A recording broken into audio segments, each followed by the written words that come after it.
कहते हैं एक बार पूर्व प्रधानमंत्री अटल बिहारी वाजपेयी ने कांशी राम जी को राष्ट्रपति बनने का प्रस्ताव दिया था, लेकिन मान्यवर कांशी राम ने यह प्रस्ताव ठुकरा दिया। उन्होंने कहा कि वो राष्ट्रपति नहीं बल्कि प्रधानमंत्री बनना चाहते हैं।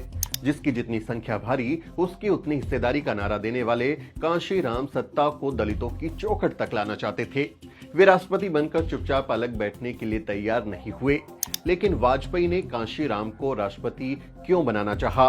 वाजपेयी ऐसा क्यों चाहते थे कि अगर कांशी राम राष्ट्रपति बन जाएंगे तो उनके लिए आसानी होगी। राजनीति में जब किसी की बहुत ज्यादा तारीफ की जाती है या उसे खुश किया जाता है तो जानकार मान लेते हैं कि उस आदमी का कद घटने वाला है। जानकारों ने इस किस्से को भी इसी नजर से देखना चाहा था, लेकिन कई लोग ये मान रहे थे कि असल में वाजपेयी कांशी राम को पूरी तरह से समझ ही नहीं पाए थे, क्योंकि अगर वो समझ जाते तो उन्हें ऐसा ऑफर देते ही नहीं। कांशी राम को राष्ट्रपति बनने का ऑफर मिला, लेकिन उन्होंने ठुकरा दिया। इसे ठुकराने के पीछे उनका लक्ष्य साफ साफ देखा जा सकता है। वो सदियों से गुलाम समाज को सत्ता के सबसे ऊंचे पद पर बैठाना चाहते थे। वो जानते थे कि सरकार में सिर्फ प्रधानमंत्री ही ऐसा पद होता है जो सबसे ताकतवर होता है।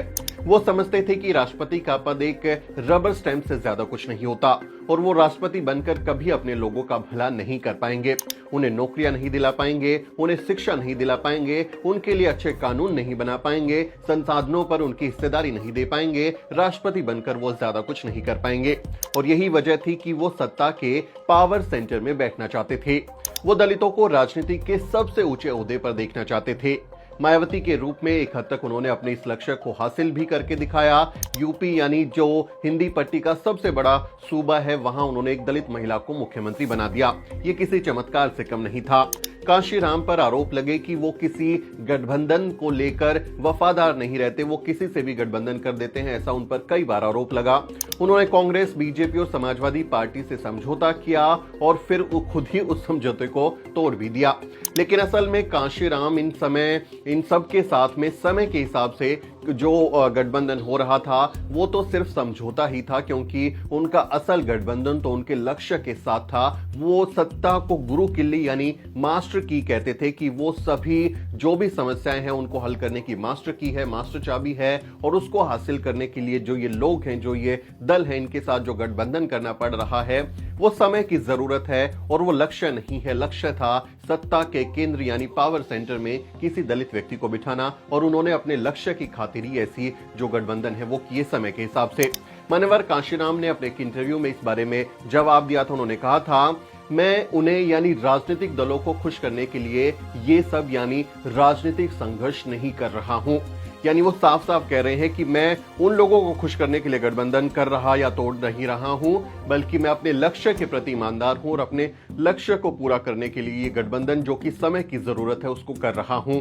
अपने राजनीतिक और सामाजिक संघर्ष के दौरान मान्यवर कांशी राम ने ब्राह्मणवाद से प्रभावित या उससे जुड़ी हर चीज को बेहद तीखे शब्दों में विरोध किया था। अब जानते हैं वो तीखे शब्दों में विरोध करने के लिए जाने जाते हैं, फिर चाहे वो महात्मा गांधी हो, राजनीतिक दल हो, मीडिया हो या फिर खुद ही दलित समाज के वे लोग जिन्हें कांशी राम चमचा कहते थे। उनके मुताबिक ये चमचे वे दलित नेता थे जो दलितों के स्वतंत्रता संघर्ष में दलित संगठनों का साथ देने के बजाय पहले कांग्रेस और बाद में भाजपा जैसे बड़े राजनीतिक दलों में मौके तलाश रहे थे। कांशी राम और उनकी विचारधारा को मानने वाले लोग कहते हैं कि इन जैसे नेताओं ने दलित संघर्ष को कमजोर करने का काम कामयाबी से किया है। वे अपनी किताब चमचा युग में कांशी राम के जो ये चमचा जिनको वो कहते हैं वो इस बारे में लिखते हैं अपनी चमचा युग में, और इसके लिए वो गांधी और कांग्रेस पार्टी को जिम्मेदार ठहराते हैं। उन्होंने लिखा है कि अंबेडकर की दलितों के लिए पृथक निर्वाचन मंडल की मांग को गांधी ने दबाव की राजनीति से पूरा नहीं होने दिया और पूना पैक्ट के फलस्वरूप आगे चलकर संयुक्त निर्वाचन मंडलों में उनके चमचे खड़े हो गए। कांशीराम का मानना था कि जब जब दलितों का कोई आंदोलन मनुवाद को गंभीर चुनौती देने के लिए तैयार हो जाता है तब तब ब्राह्मणवादी साजिश रचते हैं, और जब वो सीधी लड़ाई में दलितों को नहीं हरा पाते तो फिर अपने चमचे खड़े कर देते हैं। कांशीराम ने लिखा है, औजार, दलाल, पिट्ठू अथवा चमचा बनाया जाता है सच्चे खरे योद्धा का विरोध करने के लिए। जब खरे और सच्चे योद्धा होते हैं तो चमचों की मांग तभी होती है जब कोई लड़ाई, कोई संघर्ष और किसी योद्धा की तरफ से कोई खतरा नहीं होता तो चमचों की जरूरत नहीं होती, उनकी मांग नहीं होती। प्रारंभ में उनकी उपेक्षा की गई, किंतु बाद में जब दलित वर्गों का सच्चा नेतृत्व सशक्त और प्रबल हो गया तो उनकी उपेक्षा नहीं की जा सकी। इस मुकाम पर आकर ऊंची जाति के हिंदुओं को यह जरूरत महसूस हुई कि वे दलित वर्गों के सच्चे नेताओं के खिलाफ चमचे खड़े करें। यानी कांशीराम साहेब बता रहे हैं कि कैसे अपने चमचों के जरिए दलित आंदोलन को कमजोर किया जाता है, और समय के हिसाब से कांशीराम साहब ने जो रणनीतियां बनाई, उन्होंने सभी के इस जो ब्राह्मणवादी प्रपंच थे उनकी पोल खोल दी, उनको बेनकाब कर दिया। आप सब जानते हैं बाबरी विध्वंस के बाद जब उन्होंने मुलायम सिंह के साथ में हाथ मिलाया और उस समय जो हिंदुत्व की लहर थी उसमें भी उन्होंने बीजेपी को हरा दिया। मिले मुलायम कांशीराम, हवा हो गई जय श्री राम जैसा नारा दिया और इतनी सशक्त आवाज वो बनकर उठ खड़े हुए। बाद में जब मुलायम सिंह के साथ गठबंधन टूटा, बीजेपी के साथ गठबंधन हुआ, तो वाजपेयी ने बाद में ये कहा, आप उनका बयान देख सकते हैं कि हमने एक कांटे से दूसरे कांटे को निकाला और फिर दोनों कांटों को फेंक दिया। यानी मुलायम सिंह और कांशीराम को एक दूसरे का विरोधी, यानी दलित और ओबीसी को एक दूसरे का विरोधी बनाया और फिर सवर्णों की हिंदुत्व की भावना को आगे बढ़ाया। ये बात वाजपेयी के बयान से आप समझ सकते हैं, और यही वो वजह थी कि वो जब कांशीराम का कद बड़ा होने लगा तो वो उन्हें राष्ट्रपति पद बनाकर, राष्ट्रपति का पद देकर चुप कराना चाहते थे कि आप राष्ट्रपति बन जाइए, मौज लीजिए, राष्ट्रपति भवन में घूमिए, ताकि दलित आंदोलन कमजोर हो जाए और दलितों को सत्ता से दूर रखा जा सके। और जो रबर स्टैंप, यानी आप जैसे देखिए रामनाथ कोविंद को दलित होते हुए या फिर द्रौपदी मुर्मू को आदिवासी होते हुए उन्होंने राष्ट्रपति बनाया, उससे कितना बदलाव हुआ है उसका अंदाजा आप लगा सकते हैं। और यही वजह थी कि मान्यवर कांशीराम साहब ने वो राष्ट्रपति पद ठुकरा दिया। उन्होंने कहा कि मैं सत्ता में जाऊंगा तो प्रधानमंत्री बनूंगा, राष्ट्रपति में नहीं बनना चाहता। आपको उनके थोड़े जीवन के बारे में बता देते हैं कि कैसे वो बाबा साहब के प्रति अपना रुख करते हैं। 1958 में वो ग्रेजुएशन करने के बाद पुणे में डीआरडीओ में बतौर सहायक वैज्ञानिक काम करते हैं। वो एक बड़े अफसर के तौर पर वहां से काम शुरू करते हैं और इसी दौरान डॉक्टर अंबेडकर की जयंती पर सार्वजनिक छुट्टी को लेकर एक संघर्ष होता है। जो दीना भाना है उनके साथ संघर्ष होता है और छुट्टी नहीं देती, जिसके बाद बाबा साहब डॉक्टर अंबेडकर की जयंती को मनाने को लेकर जब वो अड़ जाते हैं तो फिर उन्हें नौकरी छोड़नी पड़ती है। और मान्यवर कांशीराम साहेब दीना भाना और डीके खोपड़े के साथ में मिलकर वो लोग अपने मिशन को आगे बढ़ाते हैं। उन्होंने नौकरियों में लगे अनुसूचित जातियों, जनजातियों, पिछड़े वर्ग और अल्पसंख्यकों के साथ मिलकर backward and minority communities employees federation यानी बामसेफ की स्थापना की। ये संगठन आज भी सक्रिय है और देश भर में दलित जागरूकता के कार्यक्रम आयोजित करता है, लेकिन दर्जन भर टुकड़ों में बंट चुका है। 1981 में कांशीराम साहब ने दलित शोषित समाज संघर्ष समिति की शुरुआत की थी, जिसे DS4 का नाम दिया जाता है, और 1984 में बहुजन समाज पार्टी यानी BSP का गठन किया और आगे चलकर उन्होंने मायावती जी को उत्तर प्रदेश की पहली दलित महिला मुख्यमंत्री बना दिया। ये बहुत बड़ी बात है भारत की राजनीति में, जिसमें जाति प्रधानता है, जहां जातियों से बहुत कुछ तय होता है। वहां एक दलित महिला का सबसे बड़े सूबे की मुख्यमंत्री बन जाना अपने आप में किसी बहुत बड़े चमत्कार के जैसा था। ऐसा देश में पहले कभी नहीं हुआ था कि इतने बड़े सूबे में कोई दलित व्यक्ति मुख्यमंत्री बना हो। इस पूरे सफर में कांशीराम साहब ने लाखों लोगों को अपने साथ जोड़ा। इसके लिए सैकड़ों किलोमीटर साइकिल दौड़ाई, उन्होंने साइकिल यात्रा की, पैदल मार्च किए, मीलों पैदल चले। ऐसे भी मौके आए जब उन्होंने फटी कमीज पहनकर भी दलितों की अगुवाई की। उन्हें ज्यादातर नीली या फिर सफेद कमीज के अलावा शायद ही किसी और रंग के कपड़े में देखा गया हो। बहुत ही सादा जीवन था उनका। 90 के दशक के मध्य तक मान्यवर कांशीराम साहिब की जो हालत है वो थोड़ी बिगड़ने लगी थी, क्योंकि वो दिन रात मेहनत कर रहे थे, लगातार आंदोलन कर रहे थे, यात्राएं कर रहे थे, लोगों से मिल रहे थे और स्वास्थ्य उनका बिगड़ता जा रहा था। वो हेल्थ पर उस तरह से ध्यान नहीं दे पा रहे थे।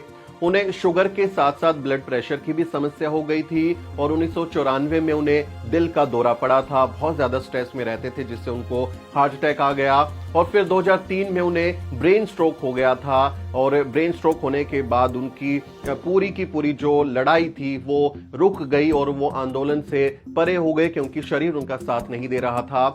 लगातार खराब होती सेहत ने 2004 तक उन्हें सार्वजनिक जीवन से दूर कर दिया। बहुत ज्यादा बीमार हो गए थे और आखिरकार 9 अक्टूबर 2006 को दिल का दौरा पड़ने से ये दलितों का जो मसीहा था, बहुजन नायक था, वो हम सबसे दूर हो गया और उनका ख्वाब यानी प्रधानमंत्री बनने या बनाने का जो ख्वाब था वो आज भी अधूरा रह गया। वो एक दलित प्रधानमंत्री बनाना चाहते थे, लेकिन उनके जाने के बाद भी उनका ये सपना पूरा नहीं हो पाया है। मान्यवर कांशीराम ने केवल एक व्यक्ति के लिए कुछ नहीं किया, उन्होंने उस व्यक्ति को कुछ भी नहीं दिया और वो व्यक्ति थे खुद। यानी उन्होंने अपने लिए कभी कुछ नहीं किया, कभी कोई संपत्ति नहीं जुटाई, कभी कोई परिवार नहीं बनाया, कभी कोई ऐशो आराम की जिंदगी नहीं जी और वो अपने लिए कुछ भी छोड़कर नहीं गए। घर छोड़ने से पहले अपने परिवार के लिए वो एक चिट्ठी जरूर छोड़कर गए थे। इसमें उन्होंने लिखा था, अब कभी वापस नहीं लौटूंगा। और वे सच में कभी नहीं लौटे। वो कभी अपने घर नहीं गए, न घर बसाया और न ही कोई संपत्ति बनाई। परिवार के सदस्यों की मृत्यु पर भी वे घर नहीं गए। जब परिवार के लोगों की मौत हो गई तब भी वो अपने घर नहीं गए। इतना डेडिकेशन था समाज के लिए कि मैं परिवार के पास जाऊंगा ही नहीं, अब मुझे सिर्फ समाज के लिए काम करना है। परिवार के लोग भी जब कभी उनसे मिलने आए तो उन्होंने मना कर दिया, उनको लेने के लिए भी आए तो जाने से मना कर दिया। उनकी मां भी आई थी तब भी उन्होंने मना कर दिया कि मैं अब नहीं आऊंगा उस घर में, अब ये समाज ही मेरा घर है और इसी के लिए मुझे काम करना है। दुनिया में ऐसे राजनीतिक व्यक्तित्व विरले ही हुए हैं, बहुत रेयर आपको देखने को मिलेगा कि ऐसे व्यक्ति जिसमें इतना समर्पण हो, इतना त्याग हो, वो व्यक्ति अपने समाज के लिए आगे आया हो। ऐसे उदाहरण बहुत कम आपको देखने को मिलेंगे, जिन्होंने अपने संघर्ष से वंचितों को फर्श से अर्श तक पहुंचाया लेकिन खुद के लिए कभी कुछ नहीं किया। कांशीराम जी ऐसी ही एक मिसाल हैं। अगर वाजपेयी के ऑफर को मानकर वो राष्ट्रपति बन जाते तो मजे की जिंदगी जीते, हर तरह का ऐशो आराम उन्हें मिलता, लेकिन उन्होंने राष्ट्रपति भवन की शाही बग्गी की जगह साइकिल को चुना और अपने लोगों को जगाने का काम किया। बाबा साहेब के कारवां को आगे बढ़ाते हुए बहुजनों को राजनीतिक रूप से एक ताकत के तौर पर स्थापित किया। ऐसे महानायक को हम सलाम करते हैं। मान्यवर कांशीराम की जिंदगी पर, उनके काम पर आधारित ये वीडियो आपको कैसा लगा, इस पर अपनी राय दें। आप मान्यवर के बारे में अगर और कुछ बातें जानते हैं तो कमेंट करें। आपसे अपील है कि बहुजन मीडिया को ताकतवर बनाएं। आप हमारी आर्थिक मदद कर सकते हैं, आप इस QR कोड को स्कैन कर सकते हैं, इसके जरिए आप हमें डोनेशन भेज सकते हैं और ज्यादा डिटेल्स आपको हमारे डिस्क्रिप्शन बॉक्स में भी मिल जाएगी। अगर आपको स्वतंत्र अम्बेडकरवादी पत्रकारिता करने वाले मीडिया संस्थान स्थापित करने हैं तो थोड़ी सी आपको मदद जरूर करनी पड़ेगी। आपसे अपील है कि हमारे चैनल को सब्सक्राइब करें, हमें तमाम सोशल मीडिया हैंडल्स पर फॉलो भी जरूर करें। मेरा नाम सुमित चौहान है और इस वीडियो स्टोरी में मेरी मदद कर रहे हैं मेरे सहयोगी मोहित। अगले किसी वीडियो में मुलाकात होगी दोस्तों, तब तक आप देखते रहिए द न्यूज़ वीक।